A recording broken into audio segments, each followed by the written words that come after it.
امام بخاری کا نام سنا ہے نا؟ اللہ اکبر، رسول اللہ کی 6 لاکھ حدیثیں زبانی یاد تھی امام بخاری، اللہ اکبر۔ اور آج امام بخاری کی کتاب صحیح بخاری، اصح الکتب بعد کتاب اللہ، کتاب اللہ کے بعد سب سے صحیح کتاب بخاری شریف، آج دنیا اسے چومتی ہے، ختم بخاری ہوتا ہے، یہ امام بخاری کی جمع کرتا ہے۔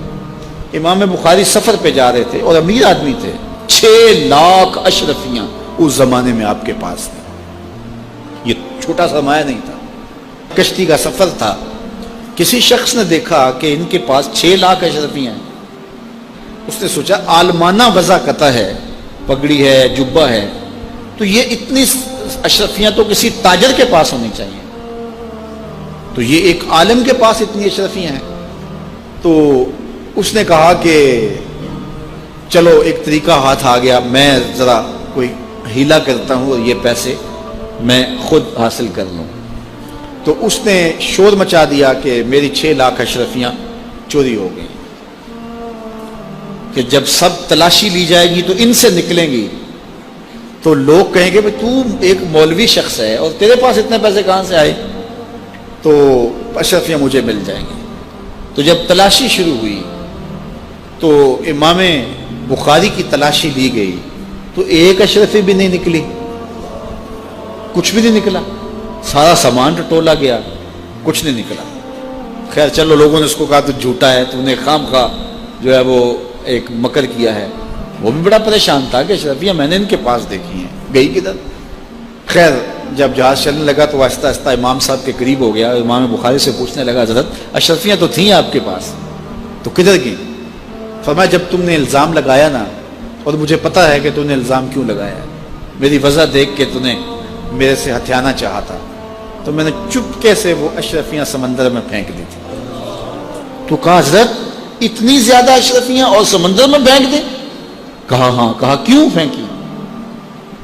تو حضرت امام بخاری فرمانے لگے کہ اگرچہ وہ اشرفیاں میری تھیں، میری ملک تھی، اور تو نے اگرچہ یہ شور کیا تھا لیکن ایسے مجھ سے لے بھی نہیں سکتا تھا، لیکن ہو سکتا تھا کہ کوئی ایسا فیصلہ ہو جاتا اور اشرفیاں مجھے تجھے دینا پڑتی، یا کوئی آدھی آدھی کر لیتے یا کچھ ہوتا، تو اب میری وضع عالمانہ ہے اور میرے اوپر لگ جاتا الزام چوری کا، اگرچہ میں چور نہیں ہوں لیکن لگتا تو الزام، قیامت تک لوگ میری حدیثیں قبول نہ کرتے کہ اس پہ تو چوری کا الزام ہے۔ تو کہا میں نے اپنے کام کو محفوظ کرنے کے لیے اشرفیاں قربان کر دی، اتنی اشرفیاں صرف اپنے کردار کو بچانے کے لیے، اور ہم ٹگے کے لیے، چائے کی پیالی کے لیے دین بیچ دیتے ہیں، اور پھر کہتے ہیں آج علماء کی قدر کیوں نہیں ہے؟ میاں قدر ہم نے خود بیچی ہے، ایک ہی چیز ہے، یا پیسے لے لیں گے یا قدر لے لیں گے۔ تو یہ ذمہ داری تھی ہماری کہ ہم انتہائی حساسیت کے ساتھ جو ہے اس دور کا ادراک کرتے اور حالات کو سمجھتے، اور جن لوگوں نے حالات کو سمجھ کے قدم اٹھائے ہیں وہ کامیاب اور بامراد ہوئے۔ اس لیے علماء کو بھی بہت زیادہ پھونک پھونک کے قدم رکھنے کی ضرورت ہوتی ہے کہ وہ ایک ایک قدم پھونک کر کے رکھیں۔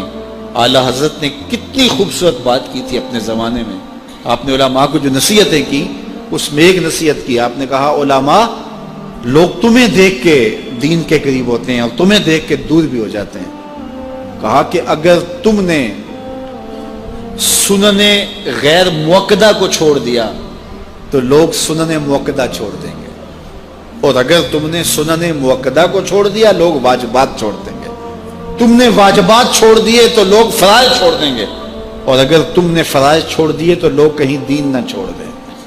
اور پھر کہا اے طبقہ علماء، تم نے اگر مکروہ تنزیہیہ کا ارتکاب کیا تو لوگ مکروہ تحریمیہ میں پڑ جائیں گے، اور اگر تم نے مکروہ تحریمیہ کا ارتکاب کیا لوگ حرام میں پڑ جائیں گے، تم نے اگر حرام کا ارتکاب کیا تو لوگ کفر میں پڑ جائیں گے۔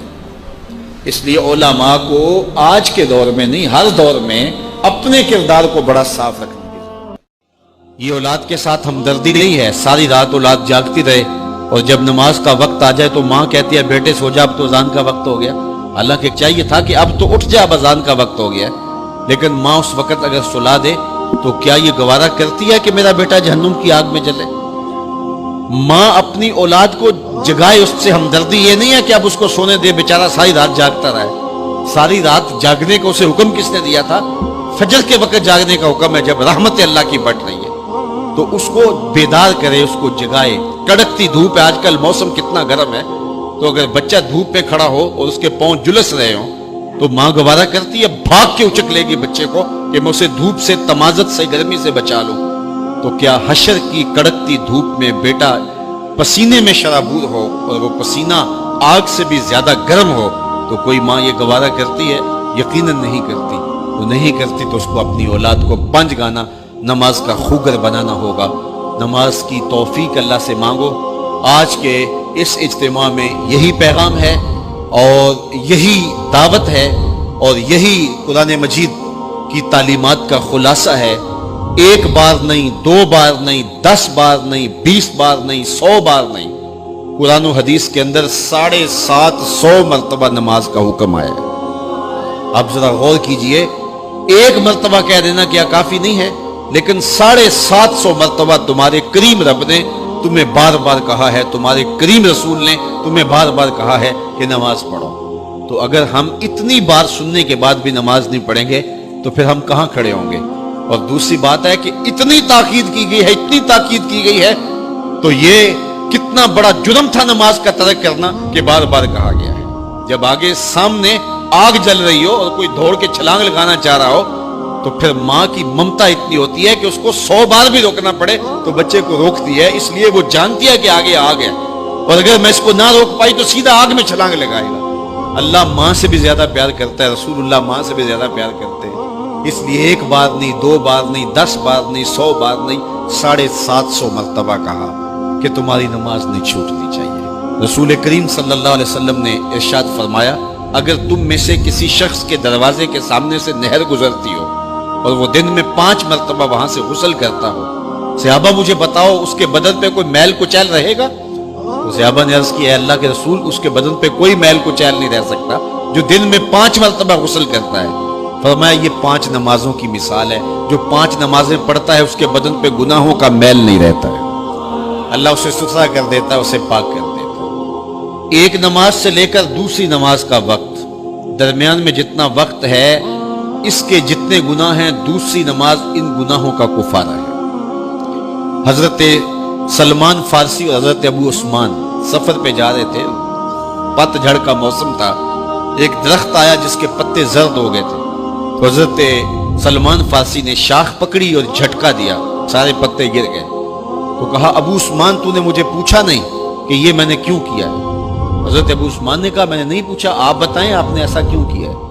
تو حضرت سلمان فارسی کہنے لگے، ایک دن میں رسول اللہ کے ساتھ تھا، سفر پہ تھا، ایسے ہی ایک درخت آیا جس کے پتے زرد ہو چکے تھے، حضور نے شاخ پکڑی، جنبش دی، جھٹکا دیا، پتے گر گئے.